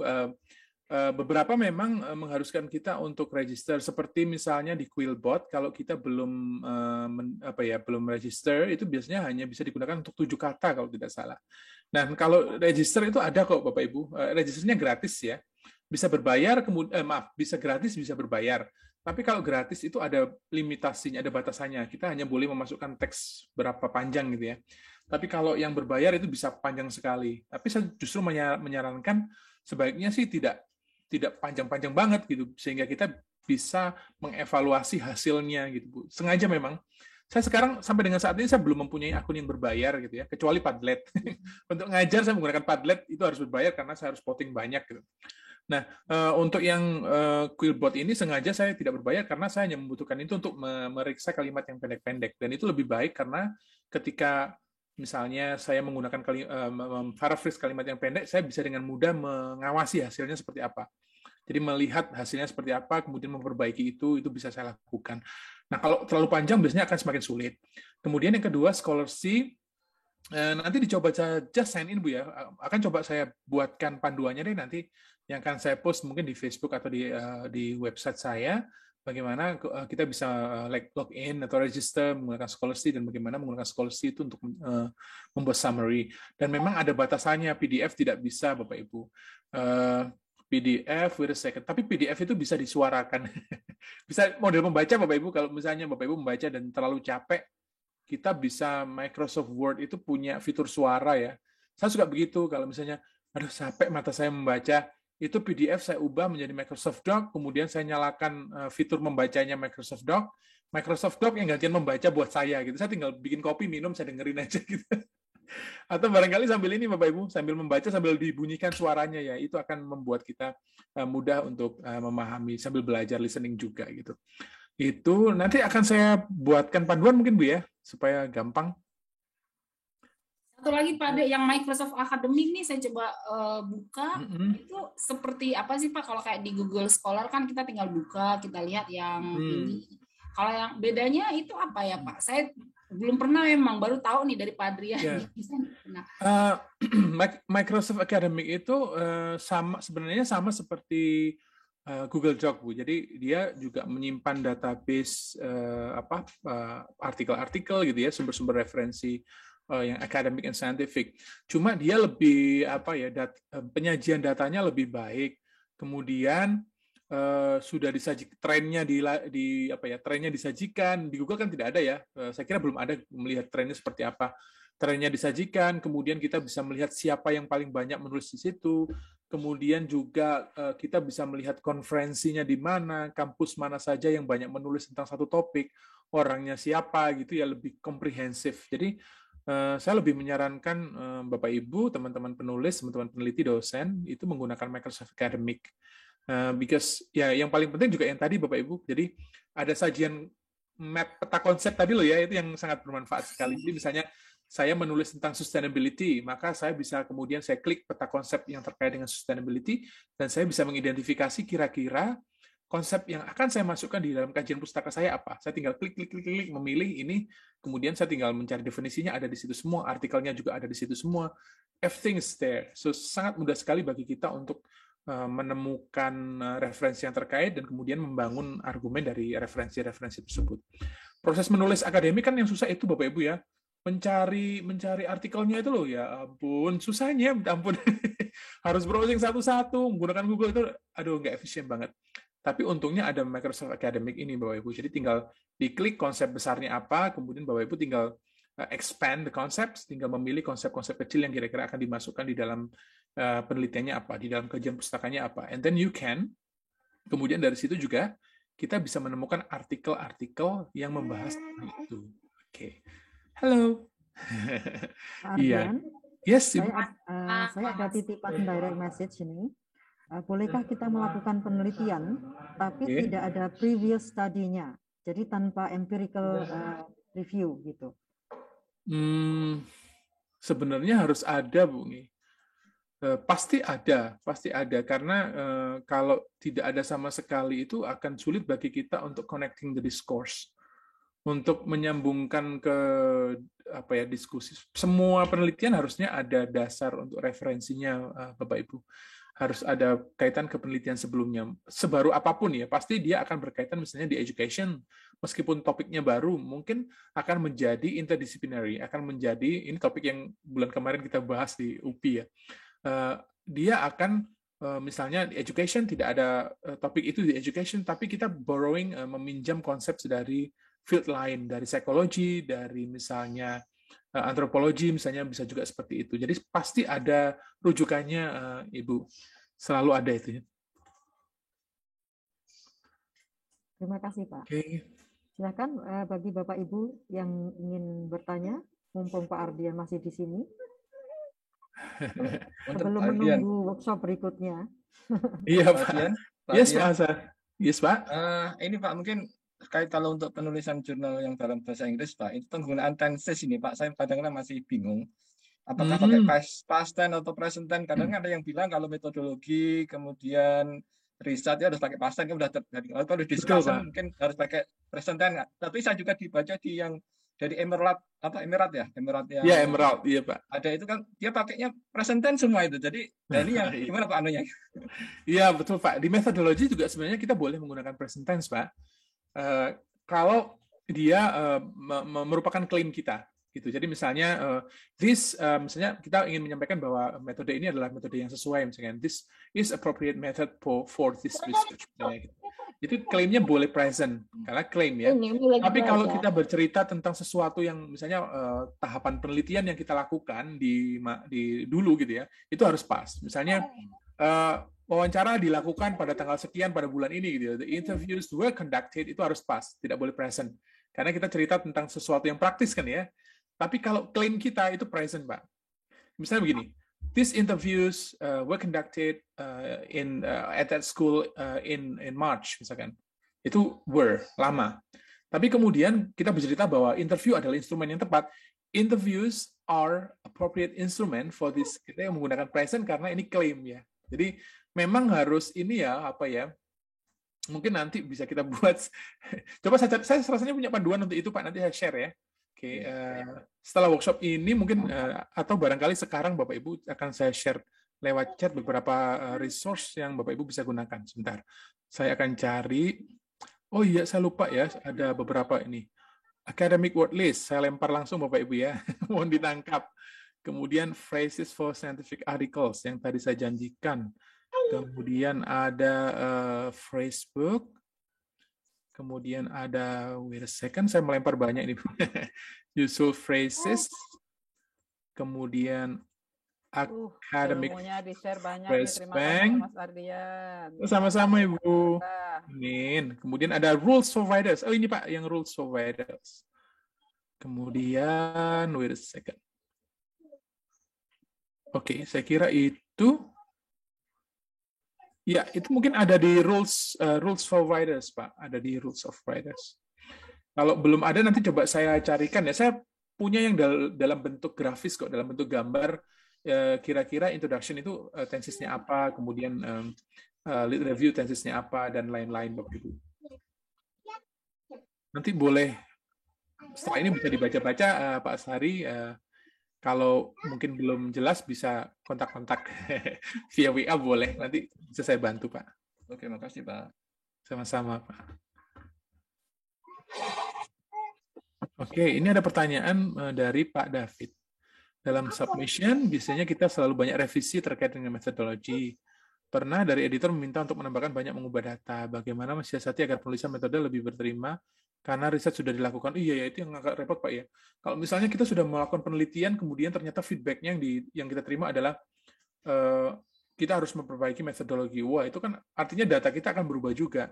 So, and saya kira langkah yang harus kita lakukan Bapak Ibu, we need to kita perlu untuk ensuring that the methodology is robust at the first place. Kita perlu untuk memastikan bahwa metodologi kita itu kuat, sudah benar gitu ya, sudah bisa menghasilkan data yang baik sesuai as expected standard, bahkan sebelum kita menghasilkan data. Karena kalau karena datanya sudah ada, kemudian kita diminta untuk melakukan lagi, itu akan sangat repot sekali. Sehingga mungkin jawaban dari pertanyaan Pak David, Pak, mungkin sebelum kita mengeksekusi gitu ya, benar-benar menerapkan metodologinya, kita harus bisa menggunakan pilot study misalnya untuk testing, bisa kemudian melakukan diskusi untuk memastikan bahwa this is okay, the methodology is okay. Misalnya ketika saya dulu penelitian doktoral, saya menggunakan metode yang benar-benar baru, Bapak Ibu. Jadi untuk mengidentifikasi persepsi gitu ya, saya menggunakan software yang biasanya digunakan untuk mengidentifikasi penjahat itu Bapak Ibu ya. Biasanya di film detektif ya, rekonstruksi wajah gitu ya. Jadi software semacam itu, dan itu belum ada di bidang saya, di bidang linguistik belum ada. Sehingga yang harus saya lakukan adalah saya melakukan pilot study untuk menguji apakah instrumen ini akan menghasilkan data yang saya harapkan. Akhirnya saya pilot study dan memang itu menghasilkan data. Kemudian dari situ saya menghasilkan klaim that this metode untuk namanya apa saya lupa, elicitation gitu ya, graphic elicitation ini akan menghasilkan data yang kaya gitu. Dan itu akhirnya saya tulis jadi satu artikel khusus sih, yang sebenarnya data pilot study, kemudian klaimnya adalah this method can produce rich data, reliable data for research gitu. Seperti itu, Pak. Jadi bisa pilot study atau boleh dengan diskusi untuk menguji methodology. Tapi ini ya Bapak Ibu ya, maksudnya disclaimer, saya bukan ahli di bagian, maksudnya metodologi saya sangat terbatas.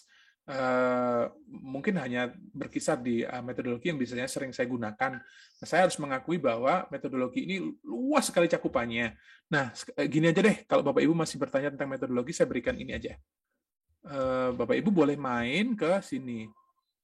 Saya buka-buka rahasia semua ini. Berbahaya. Oke, ini Bapak Ibu method map namanya. Jadi ini adalah peta metodologi. Jadi kalau Bapak Ibu memiliki pertanyaan tentang metodologi, kemudian ingin dengan cepat mendapatkan pemahaman tentang metodologi, silakan mampir ke method map namanya. Jadi semacam ini. Ini adalah peta metodologi gitu ya. Tinggal diklik saja misalnya narrow term, saya ingin memahami data collection, saya tinggal klik data collection, maka saya akan mendapatkan berbagai cara untuk data collection. Mixed method, multiple methods, qualitative, quantitative sampling. Kalau saya klik kualitatif, misalnya penjelasannya ada di atas ini. Kualitatif itu apa, kemudian sumbernya, nanti bisa diklik ini, search content. Nah, di dalam kualitatif misalnya ada action research, ada ethnography, ada biographical, ada case study, and so on, gitu ya, banyak sekali. Ada few more gitu, tinggal banyak sekali desain yang bisa kita pelajari. Kalau misalnya saya ingin tahu tentang case study, saya tinggal klik ini, maka dia akan memberikan case study dan memberikan apa saja yang harus kita perhatikan di dalam case study. Ada concept mapping, ada single cases, vignettes, gitu ya, ada related terms-nya juga ada di sini. Jadi ada policy research, action research, sampling, and so on. Nah, daripada membaca buku metodologi yang biasanya setebel gaban, apa itu setebel gaban? Biasanya tebel-tebel Bapak Ibu ya, sehingga kita harus mencari kan susah banget. Bapak Ibu bisa menggunakan method map ini untuk keren banget nih Pak Adrian. Iya Bu, betul. Banyak nih sharingnya.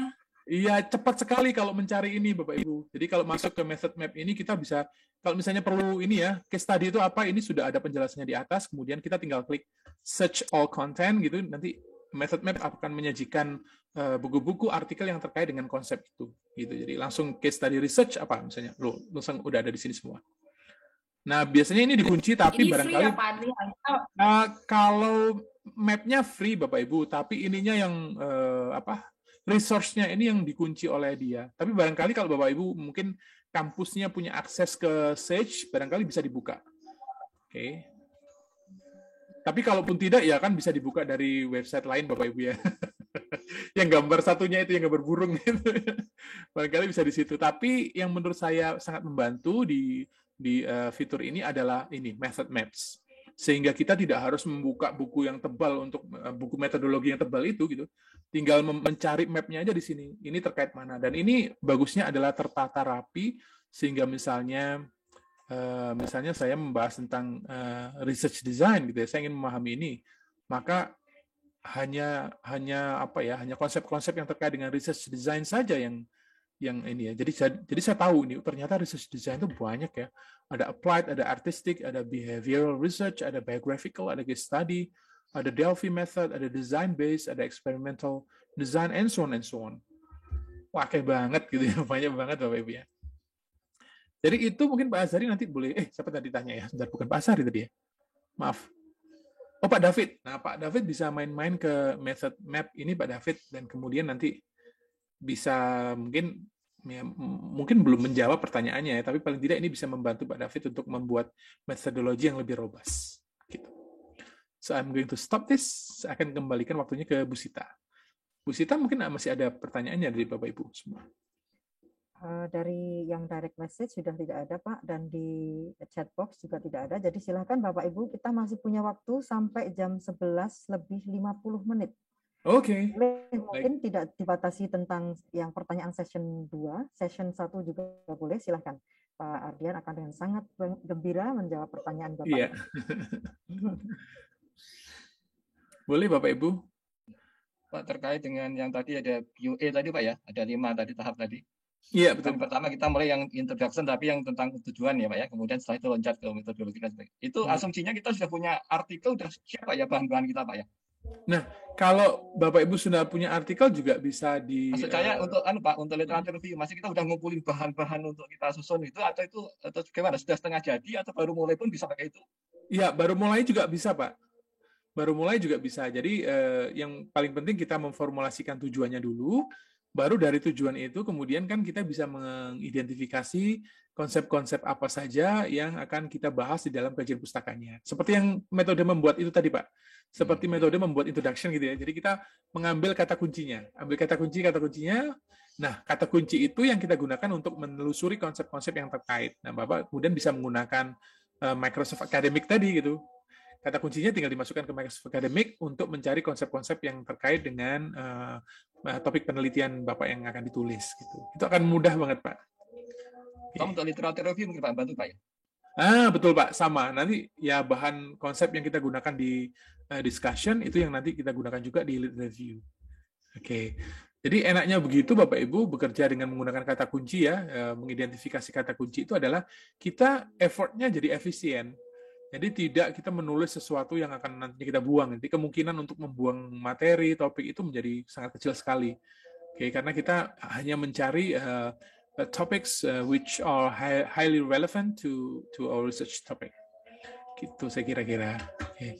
Ini ada pertanyaan berikut lagi. Ya, silakan Pak. Dari Bulanoke, how do we formulate questions to critically challenge the text?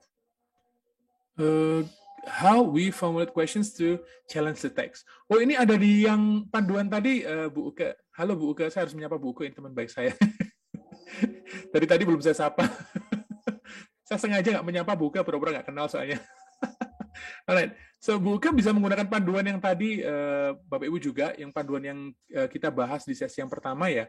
Itu kan ada guideline for critical review of article. Jadi ada panduan untuk mereview secara kritis artikelnya seperti apa, begitu Bapak Ibu. Buka. Jadi di situ ada misalnya di bagian abstrak apa yang harus kita tanyakan, di bagian introduction apa, kemudian di bagian methodology apa, result and discussion apa. Dan saya kira biasanya ini nggak ada Bapak Ibu ya. Sebenarnya sangat penting sih kalau misalnya ada program S2 pas masuk itu sebenarnya mahasiswa harus kita ajari bagaimana membuat how to create critical review gitu ya, mereview artikel secara kritis itu seperti apa sih harus kita latih supaya juga bisa menghasilkan views, menghasilkan pandangan gitu terhadap suatu isu yang dibahas di dalam sebuah artikel. I think that's the answer. Saya kira itu jawabannya. Nanti Bu Uke bisa membuka yang pertama tadi ya, ada linknya. Itu ada panduannya. Ini ada pertanyaan dari Bu Lastika. Bagaimana cara atau alur menginterpretasikan data yang baik di dalam melaporkan findings? I think selama sebenarnya tidak ada pakem tertentu, Bu Lastika, tidak ada standar tertentu. Yang penting data itu mudah dipahami, mudah dipahami oleh pembacanya. Dan tentu saja kita tidak boleh hanya meletakkan data begitu saja ya. Datanya diletakkan gitu saja. Tapi penyajian data itu harus bisa mendukung argumen kita. So make it clear. Penyajiannya jelas sehingga orang ketika membaca itu bisa langsung mendapatkan gambaran tentang apa yang ingin kita sampaikan. Tidak harus disajikan semua juga. Bagaimana pola atau alur mendiskusikan data yang baik? Apakah harus mencari persamaan dan perbedaan dengan temuan sebelumnya, atau bisa hanya dengan memaknai data menurut teori? Yes, you can. I think that's part of the discussion. Saya kira salah satu bagiannya adalah bagaimana ini sama atau berbeda gitu. Tapi yang jauh lebih penting sebenarnya bukan hanya sama atau berbeda, insight apa yang diberikan oleh data kita gitu Bapak Ibu. Apa sih yang disampaikan, apa yang bisa kita sampaikan dari data kita, gitu, dari data yang kita temukan. Bukan hanya sekedar ini sama dengan ini, hasilnya ini berbeda, ini lebih tinggi, enggak. Tapi what can you say based on the information, based on the results and findings, what can you say? Right, so bagaimana mengkonstruksikan teori agar tidak terlalu bagaimana konstruksi teori bikin kaget Bapak Ibu ya. saat menulis agar tidak terlalu deskriptif namun argumentatif dan kritis. Saya kira saya akan coba share ini. Saya berhutang sebenarnya. Saya akan coba manfaatkan karena masih ada beberapa ini ya, Bapak Ibu ya. Bu Sita, apakah boleh saya masuk ke bagian ini, Bu Sita ya? Tapi tidak semuanya mungkin ya. Silakan Pak. Apa sih tandanya bahwa kajian pustaka kita itu kritis? Jadi saya akan lewati ini. Right. Poin pentingnya bahwa lit review is not just a summary. Ada miskonsepsi bahwa kajian pustaka itu menyajikan ringkasan. Tidak, kajian pustaka adalah tulisan yang kritis. It's critical analysis of published sources or literature review. Jadi kajian pustaka itu adalah sajian kritis gitu ya, tulisan kritis hasil analisis dari kajian pustaka. Jadi dari referensi yang kita baca. So it's not an analytic bibliography, bukan sekedar menyajikan ringkasan. Kemudian I'm going to skip this, sehingga referensi yang kita gunakan, artikel yang kita gunakan di dalam bagian kajian pustaka, itu harus memenuhi 4 syarat ini, Bapak Ibu. Harus kredibel. Datanya diambil dari sumber-sumber yang kredibel. Jurnal internasional, organisasi yang kredibel, WHO, gitu ya. Datanya nggak boleh diambil dari kelurahan. Gitu. Kecuali kalau kita mengambil data itu sendiri sebagai peneliti, boleh di kelurahan. Atau yang kedua adalah relevant. Datanya harus relevan. Kemudian current. Datanya harus terbaru. Nah, kita punya batasan yang berbeda nih di bidang masing-masing. Ada yang 5 tahun, boleh, ada yang 3 tahun, gitu ya. Yang keempat adalah authoritative. It's coming from those people or figures yang punya otoritas di dalam satu area. Tidak boleh sembarangan mengutip, misalnya, saya ambil pendapat ini dari artikel teman saya, gitu. Oh, enggak dong, harus ada otoritasnya. Kenapa itu diambil? Apakah dia melakukan penelitian sebelumnya? Apakah misalnya klaim yang disampaikan itu berbasis pada data yang benar, gitu ya, data yang sahih, and so on and so on. Nah, go to the next one. What is the difference? Saya akan langsung menyajikan apa sih perbedaannya antara summary and synthesis. Sehingga ini menunjukkan sebenarnya kajian pustaka itu harus seperti apa, begitu Bapak Ibu. Summary is an objective written presentations. Kalau ringkasan itu kita hanya menyajikan what other people say. Hanya menyajikan ideas, facts, and events. Jadi kita secara objektif menyajikan apa yang disajikan oleh orang lain. Tapi sintesis berbeda. Sintesis is not just restating the text, tidak hanya sekedar menyampaikan kembali ya, tapi sintesis involves combinations of ideas, or combining ideas and allowing an evolving understanding of the text. Jadi tidak sekedar ini loh yang disampaikan ini, tapi I can say this based on, setelah membaca banyak ini saya bisa menyampaikan ini. Nah, saya akan tunjukkan bagaimana contoh kalimatnya. Remember this, lit review is not a summary. It's a critical analysis. Okay. Mungkin ini contoh latihannya Bapak Ibu. Jadi Bapak Ibu bisa membaca satu artikel, kemudian mengambil definisi, konsep, data, dan lain-lain. Kemudian Bapak Ibu, what can you say based on this? Apa yang Bapak Ibu bisa sampaikan, dan itu harusnya tidak mengulang informasinya. Misalnya bisa memberikan opini ya. So I think gitu, dengan mudah misalnya ada penelitian yang menyampaikan bahwa listening itu apa gitu ya. Kemudian Bapak Ibu bisa, I think if we can perform this apa, nanti you can write something about that. So give your opinion. Sebisa mungkin jangan sekedar menyampaikan, tapi Bapak Ibu harus mempunyai sesuatu yang disampaikan di situ. Apa perbedaannya? Okay. Now, I want to show you this. Don't write the sentence. Jangan hindari kalimat semacam ini. Misalnya, wait, I'm going to close this. Saya tutup dulu. There are some previous studies on this topic. Ini yang saya berikan contoh yang tadi ya. Kalau kita tulis ini, ya tentu saja, ya I know, everybody knows. Ya, di sini kalimat semacam ini tuh weak authorial voice. Authorial voice-nya lemah. Argumen kita nggak ada di sini. Kita cuma menceritakan kembali, itu loh. Tahu nggak? Untuk topik ini, itu sudah ada penelitian sebelumnya. Lah iya, everybody knows that. Semua orang juga tahu, dan ini tidak menarik bagi reviewer, tidak menarik bagi editor, tidak menarik bagi pembaca gitu ya. Yang menarik adalah something like this. It's synthesis. Misalnya, this concept has been defined variously. Konsep ini didefinisikan secara beragam. Sehingga kemudian tugas kita berikutnya adalah menulis keberagaman ini. Okay. Atau researchers have different views about this concept. Peneliti sebelumnya loh, ini kita nggak menceritakan ada penelitian sebelumnya, tapi kita menceritakan bahwa peneliti-peneliti itu punya pandangan yang berbeda-beda tentang konsep ini, dan kemudian kita menulis tentang perbedaan pandangan itu ya. Si ini menceritakan dari sudut pandang ini, si ini menggunakan sudut pandang ini, and okay. That is the example. And then, misalnya kalimatnya begini, researchers have or have not arrived at a single definitions. Sampai dengan saat ini, itu peneliti-peneliti sebelumnya itu gelut, masih berkelahi tentang definisi, dan mereka belum mencapai konsensus ya. Banyak sekali konflik untuk mendefinisikan ini.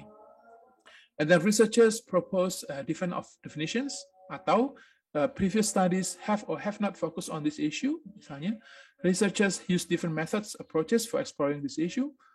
Itu kalimat-kalimat semacam itu strong presence, strong authorial voice. Suara kita lebih muncul di situ, Bapak Ibu. Jadi argumennya lebih muncul, lebih terasa ya, Bapak Ibu ya. Daripada sekedar ini kan, ini bercerita saja. Ini bercerita saja. Itu loh ada penelitian sebelumnya. Itu sama seperti kita datang ke sebuah tempat, kemudian kita cerita begini. Oh, kamu tahu nggak di sebelah pasar sana itu ada yang menjual soto ayam loh. Oke. Mungkin ada yang tahu, mungkin ada yang tidak. Tapi yang ini itu seperti, kamu tahu nggak di sana ada soto ayam itu rasanya enak banget. We have our opinion. Oke, itu enak banget karena kenapa enak? Baru kita menjelaskan.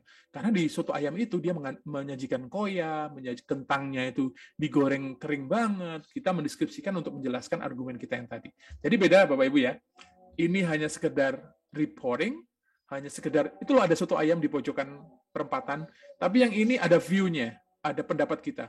Itu soto ayam di pojokan enak banget, kamu harus main ke situ karena di situ ada koyanya. Saya jadi kenapa saya menggunakan contoh itu karena saya belum sarapan. Okay, let me stop this. Nanti lebih lanjut barangkali bisa kita lanjutkan di sesi yang lain karena ini panjang sekali untuk kajian pustakanya. Bu Sita? Baik, mungkin masih ada 2 pertanyaan itu Pak di bawah.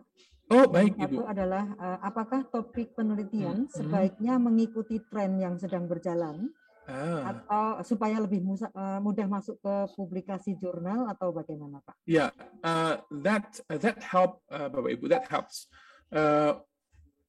Membantu sih kalau kita mengambil topik yang kekinian gitu Bapak Ibu ya, yang sedang tren, maka itu the chances kesempatannya akan lebih besar karena kita akan menemukan yang tadi, kita akan menemukan banyak orang sedang berdiskusi tentang itu. Sehingga kita punya banyak pilihan jurnal tujuan, banyak rujukannya gitu, referensinya mudah untuk dicari gitu. Seperti itu kira-kira Bu Nur Faiza. Sulitnya ketika misalnya begini, kita meneliti tentang topik yang jarang sekali dibahas. Itu sulitnya adalah menemukan referensi untuk bahan diskusinya Bapak Ibu. Jadi akan sangat sulit sekali untuk menyajikan diskusi yang komprehensif, kemudian misalnya barangkali gap-nya besar ya, tapi kemudian ketika kita mencari referensi untuk menyajikan diskusi, it's very challenging, sangat susah sekali. Oke. Ini pertanyaan berikutnya dari Bu Yunita. Kalau ingin menerjemahkan artikel dari bahasa Indonesia ke bahasa Inggris, apakah lebih baik menggunakan Google Translate atau Microsoft Translate? Atau ada lain yang lebih recommended? Ada Bu, yang lebih recommended yaitu Google Doc dengan menggunakan plugin Google Translate. Oh, ini satu workshop lagi. Nah, kalau biasanya yang Bapak Ibu gunakan kan Google Translate sebagai aplikasi terpisah ya, sebagai apa sih namanya website terpisah gitu. Jadi kita ambil dokumen kita upload ke websitenya Google Translate. Tapi sebenarnya di dalam Google Doc itu kita bisa melakukan banyak hal Bapak Ibu, termasuk di dalamnya melakukan analisis data, kemudian melakukan coding ya, melakukan coding seperti halnya kita menggunakan software semacam apa tuh yang terkenal NVivo di dalam Google Doc itu kita bahkan bisa melakukan translation dengan menggunakan Google Doc. Jadi engine-nya itu mesinnya tetap database-nya menggunakan Google Translate tapi lebih canggih dan lebih terkontrol karena kemudian kita bisa menyajikan format yang tadi, format yang Q&A matrix itu Bapak Ibu kita bisa letakkan di dalam Google Doc dan itu bisa kita gunakan sebagai panduan menulis dan itu kemudian bisa kita translate per section. Itu akan sangat keren sekali Bapak Ibu. Cuma memang ya kita hanya punya waktu 5 menit. Next time mungkin ya nanti akan saya tunjukkan atau mungkin saya akan buatkan video barangkali ya kalau saya ada waktu untuk membuat video untuk mendemonstrasikan bagaimana Q&A matrix itu kita letakkan di dalam Google Docs, kemudian kita mengisinya dengan menggunakan engine-nya Google Translate yang terintegrasi dengan Google Docs. Tapi untuk saat ini menggunakan Google Translate saja Bapak Ibu. Kira-kira seperti itu Bu Yunita. Atau ini Pak Ardian, saya ingin menambahkan mungkin sebelum Bu Yunita bisa atau ingin mengakses Google Docs, Bu Yunita bisa mengirimkan artikelnya ke LTC karena akan ada pelayanan terjemahan. Boleh Bu, ya. Menerjemahkan segala macam dokumen Pak. Dan promosi ini. Iya boleh endorse. Baik, Bapak Ibu, apakah masih ada pertanyaan? Jika tidak, apakah masih ada pertanyaan, Bapak Ibu? Itu muncul kalau langsung ngerjain ya, Mbak. Oh, gitu ya. Ini karena belum Ya. ada praktek, jadi masih mencerna yang dilewat telinga, karena biasanya masalah dihadapi itu pas kita praktek gitu ya. Tapi nggak apa-apa, memang ini untuk waktu yang pendek sudah sangat banyak Pak Ardian yang sampaikan. Memang nanti ada sesi-sesi berikutnya yang kita harus langsung mempraktekkan ya, karena kalau ketemunya itu kalau kesandung, kalau pas kita jalan, kalau masih duduk kan belum ketemu gitu. Tapi Betul. terima kasih banyak Pak Ardian sharing ilmunya. Sama-sama Ibu. Oh ya, ini ada Ibu Molly dia juga ini. Ya, terima kasih banyak Mas Ardian. Sama-sama Ibu. Terima kasih Bapak Ibu semua. Biasanya kita pakai ini Pak untuk translate pakai Google, kemudian kita Grammarly. Oh, Grammarly ya, itu juga bagus Pak. Grammarly juga bagus, Google Translate juga bagus. Cuma kadang-kadang kelemahannya Google Translate itu kan kita harus sebenarnya kita harus kemudian mengawasi ya, karena itu mesin gitu ya, mesin penerjemahan, dan kita tidak bisa memastikan hasilnya baik begitu Bapak Ibu, dan kita predikat objeknya kadang-kadang Pak. Iya Bapak Ibu, bahasa Indonesianya harus baik, bagus dulu supaya bisa menghasilkan ya kalimat yang baik juga. Oke. Ini ada dari Bu Maldia. Sama-sama Bu Maldia. Ini sepertinya dari Bogor, jauh-jauh Bu Maldia ini. Iya Pak. Sehat-sehat Bu ya. Sama-sama. Oke, kemudian ada di Bu Korinta Sinta. Oke, sama-sama Bu Korinta. Baik, Bapak Ibu, masih ada lagi. Diskusinya sangat menarik sekali ya, dan ini memang workshop teaser Bapak Ibu. Jadi kami tease dulu Bapak Ibu, nanti kalau menarik gitu ya, kayaknya tertarik untuk di follow up gitu, kita akan mengundang Pak Ardian lagi, dan Pak Ardian akan bisa hadir ya Pak, insya Allah Pak.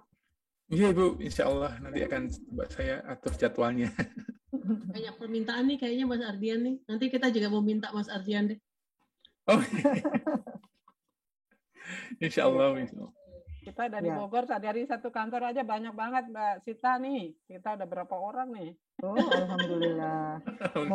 Semoga bisa segera ke Jogja ya Bu. Jadi ketemu nggak cuma online. Iya, moga-moga Mbak. Mas Ardiannya nih Bunda Dalima salah. Mas Ardiannya tuh di Malang Bu, dia nggak di Jogja. Oh iya, saya di Malang Bu. Malang ya, oh iya lupa. Ya. Jadi Pak Ardian ke Jogja, ibu-ibu dari Bogor ke Jogja di UMY semua. Di Jogja ya Mbak. Iya. Bagus juga tuh. Amin amin. Mudah-mudahan pandeminya segera selesai Bu ya. Amin. Amin. Papua aja Pak, di Papua nggak merah-merah amat Pak, di sini aman. Mudah-mudahan Bu, iya pengen banget. Ongkos transportnya Bu yang merah Bu. Ada pesawatnya yang merah Pak. Nanti diagendakan, saya suka ikutin Pak Adrian punya Facebook tuh, karena dari Adelaide jadi senang. Oh iya betul. Makasih banyak nih, ilmunya sangat bermanfaat. Cuma memang singkat banget nih. Mudah-mudahan panitia membuat lagi sesi lanjutan, paling tidak untuk ditunggu panitia sesi lanjutannya. Amin. Sukses Pak Adrian. Terima kasih Bu. Anaknya yang pinter apa itu?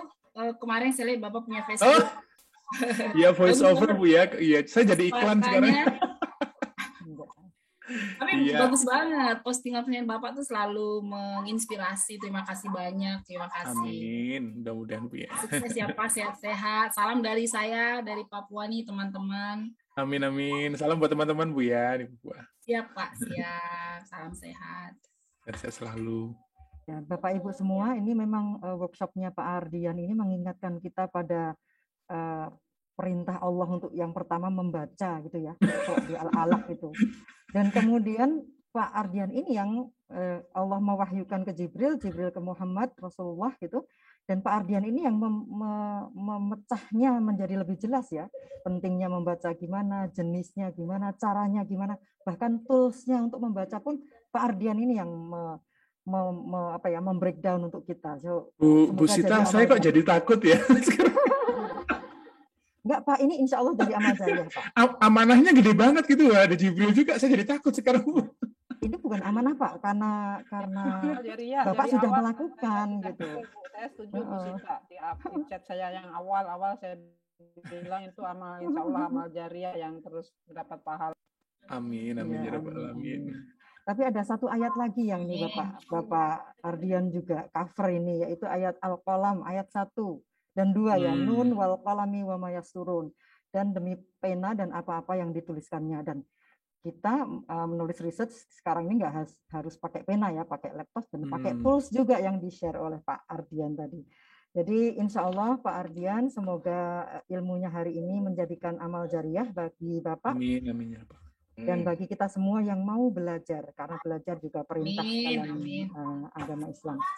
So, terima kasih sekali lagi Pak Ardian, terima kasih sekali lagi Bapak Ibu serta workshop, dan terima kasih kepada seluruh panitia yang membantu jalannya acara ini sehingga acara berjalan lancar, dan jangan kapok untuk membantu di workshop berikutnya nanti. Baik, mari kita Bapak Ibu semua, mari kita berfoto bersama. Jadi silahkan dihidupkan kameranya karena ini kenang-kenangan kita dengan Pak Ardian hari ini. Silahkan dihidupkan kameranya semua.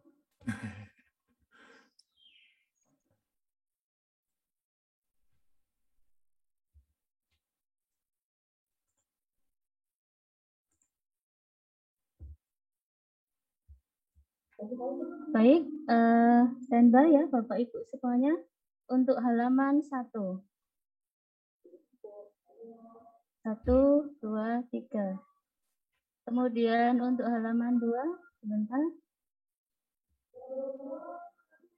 1, 2, 3. Terima kasih untuk halaman 2, halaman 3 ya sekarang. Oke, sebentar. Oke. 1, 2, 3. Ya, mohon jangan menulis dulu biar chatbox-nya tidak muncul. Kemudian sekarang halaman 4. Ditunggu sebentar. 1, 2, 3, 4. Sudah ya. Terima kasih Bapak Ibu. Ini ada teman juga di sini, Bu Wahida. Halo Bu. Mbak Wahida. Makanya ini baru kelihatan sekarang ini banyak teman-teman ini. Wahida sudah cuap-cuap, Mas Ardian. Kami satu kantor sama Wahida, ada berapa orang tadi juga lah. Wow, banyak banget, ada 8. Iya, banyak teman-teman rumahnya di sini. Ini Adelaide Gang juga banyak people. Iya benar. Makanya saya bilang sama Mas Ardian, pasukan PSE, KP, kita lembaga riset di Bogor, Bapak dan Ibu. Kumpul di sini dari ruangan masing-masing nih, ada yang dari rumah karena masih WFO. Terima kasih ya Mas Ardian. Sampai ketemu azan, panggil kita salat. Terima kasih Bu. Amin ya Mbak Sita, terima kasih. Terima kasih Pak Ardian. Terima kasih sama-sama Ibu, Bapak Ibu semua. Acaranya belum saya tutup Bapak Ibu sebentar. Oh iya. Belum ditutup sama Bu Sita ini. Iya, ini malah workshop dan reuni kayaknya ya. Untuk Bapak Ibu semua, kami mohon Bapak Ibu mengisi form evaluasi untuk workshop ini yang sudah kami share linknya dan ada di grup WhatsApp juga, dan silakan mengirimkannya karena kami akan segera mengirimkan sertifikat begitu Bapak Ibu mengisi G-form tersebut. Ya, jadi syarat untuk pengambilan sertifikat adalah mengisi G-form dan itu juga sebagai pengganti presensi. Kemudian juga silakan follow Instagram kami di @ltcumy. Kemudian subscribe di YouTube LTC UMY, kemudian juga silakan kunjungi web kami di ppb.umy.ac.id.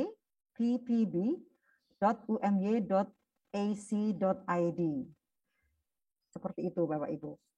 Baik, silakan kami tunggu submission G-form-nya untuk kemudian kami akan mengirim sertifikatnya. Ada lagi Bu Nurul?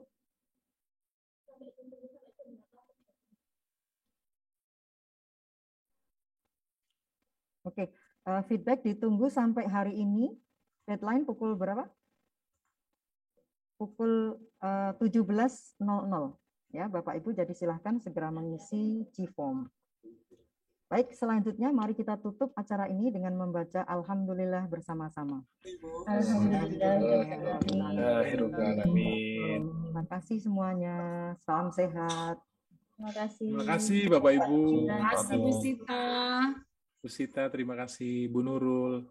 Sama-sama. Terima kasih Pak Adrian. Sama-sama Ibu. Amait. Terima kasih Bu Sita dan Bu Nurul. Sama-sama. Selamat beraktivitas, salam sehat. Sehat selalu Bapak Ibu. Izin, Dev. Monggo.